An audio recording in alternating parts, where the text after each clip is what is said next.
آپ صلی اللہ علیہ وآلہ وسلم کی والدہ آپ کو پا کر بہت خوش ہوئیں اور آپ صلی اللہ علیہ وآلہ وسلم اپنے گھر میں ہنسی خوشی رہنے لگے۔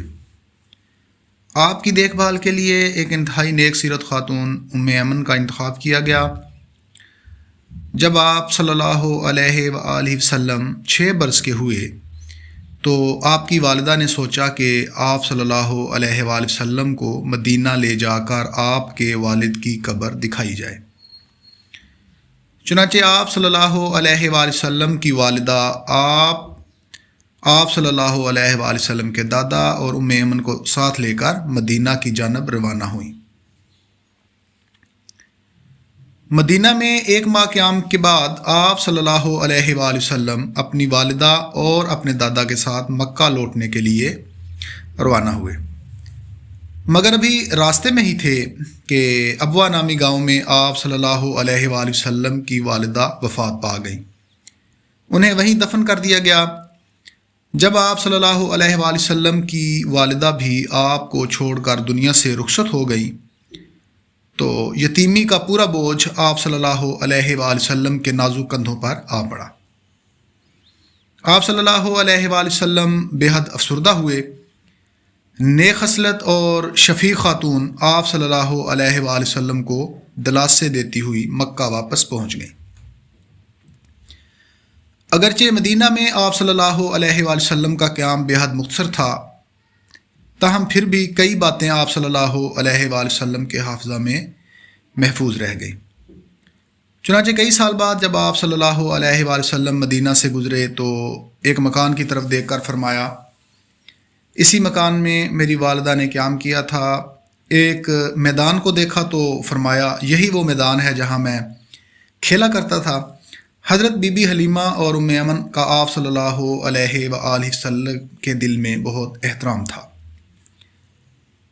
جب بھی وہ آپ صلی اللہ علیہ وآلہ وسلم کے پاس آتی، آپ صلی اللہ علیہ وآلہ وسلم احتراماً کھڑے ہو جاتے، میری ماں کہہ کر ان سے لپٹ جاتے اور ان کے بیٹھنے کے لیے اپنی چادر اپنے ہاتھوں سے بچھاتے۔ جب تک وہ بیٹھ نہ جاتی، آپ صلی اللہ علیہ وآلہ وسلم احتراماً کھڑے رہتے اور ان سے اس قدر شفقت سے اور احترام سے پیش آتے کہ دیکھنے والے حیرت اور رشک سے دنگ رہ جاتے۔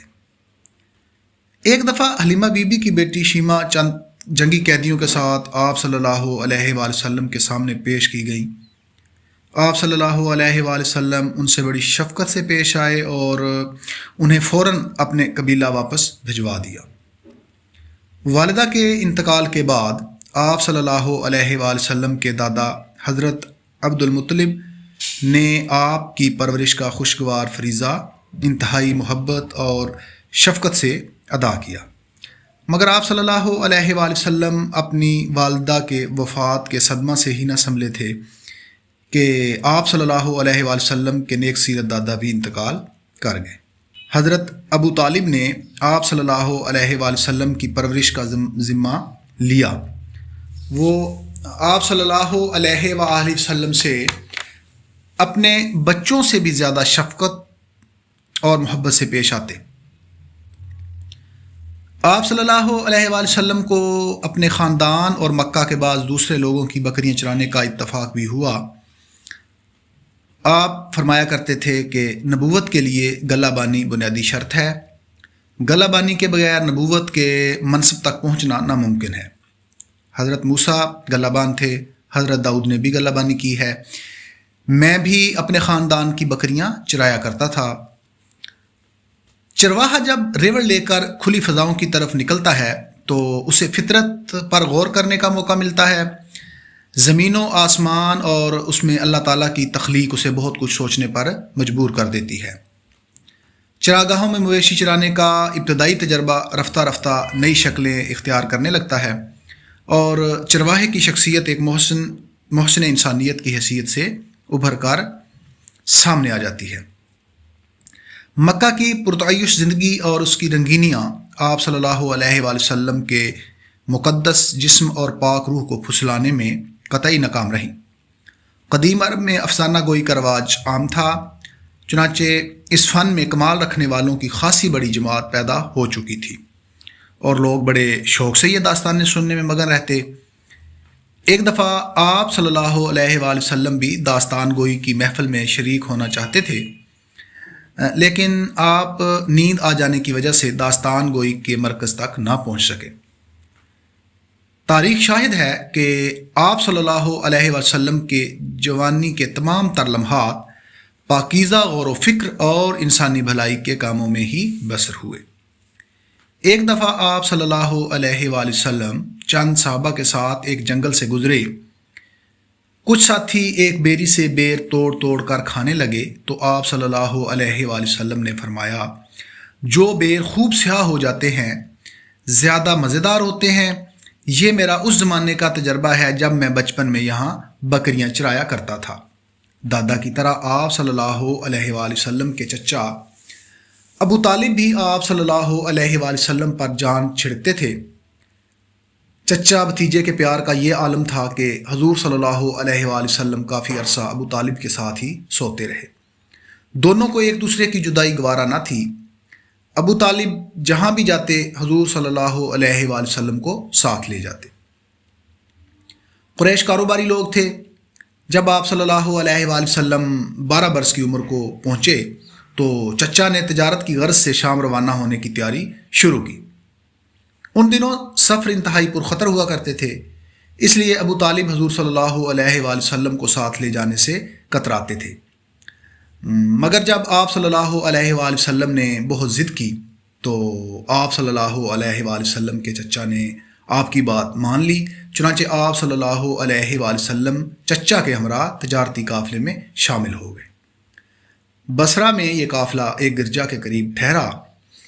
اس گرجا کے راہب نے آپ صلی اللہ علیہ وآلہ وسلم کو دیکھا تو ابو طالب کو بتایا کہ عیسائیوں کی مذہبی کتابوں میں پیغمبر کی پہچان کی جو نشانیاں درج ہیں وہ تمام کی تمام اس کے 12 سالہ بھتیجے کے روشن چہرے پر نمایاں ہیں۔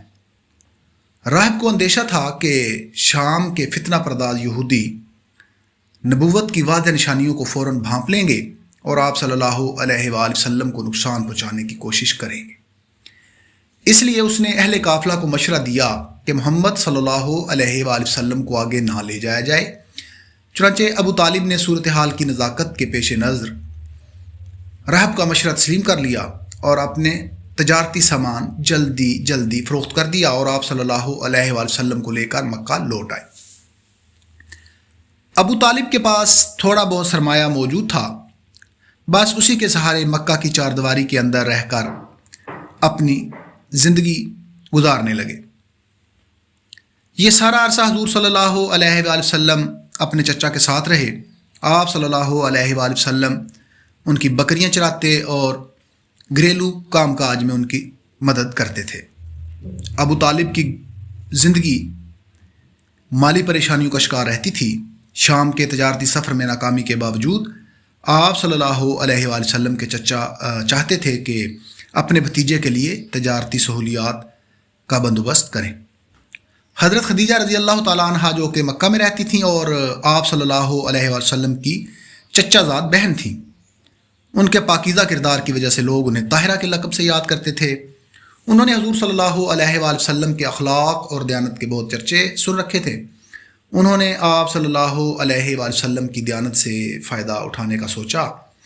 آپ صلی اللہ علیہ وآلہ وسلم نے اس اچھی کاروباری پیشکش کو قبول کر لیا اور حضرت خدیجہ نے اپنے مال کے ساتھ اپنا غلام بھی آپ کے ساتھ روانہ کر دیا۔ خدیجہ رضی اللہ تعالیٰ عنہ نے جہاں جہاں آپ صلی اللہ علیہ وآلہ وسلم کو تجارت کی غرض سے بھیجا، ان میں یمن بھی شامل ہے۔ آپ یمن 2 مرتبہ تشریف لے گئے اور ہر بار واپسی پر خدیجہ رضی اللہ تعالیٰ عنہ نے آپ کو معاوضہ میں 1 اونٹ دیا۔ مگر حضور صلی اللہ علیہ وآلہ وسلم نے جتنے بھی غیر ملکی دورے کیے، ان سب میں شام کا دوسرا تجارتی سفر ہر اعتبار سے اہم تر ہے۔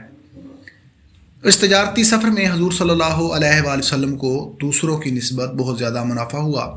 سفر کے دوران خدیجہ رضی اللہ تعالیٰ عنہ کا غلام بھی آپ صلی اللہ علیہ وآلہ وسلم کی فہم و فراست اور محنت و دیانت کا گرویدہ ہو چکا تھا۔ واپسی پر آپ صلی اللہ علیہ وآلہ وسلم نے تجارتی منافع کا سارا حساب حضرت خدیجہ کو پیش کر دیا۔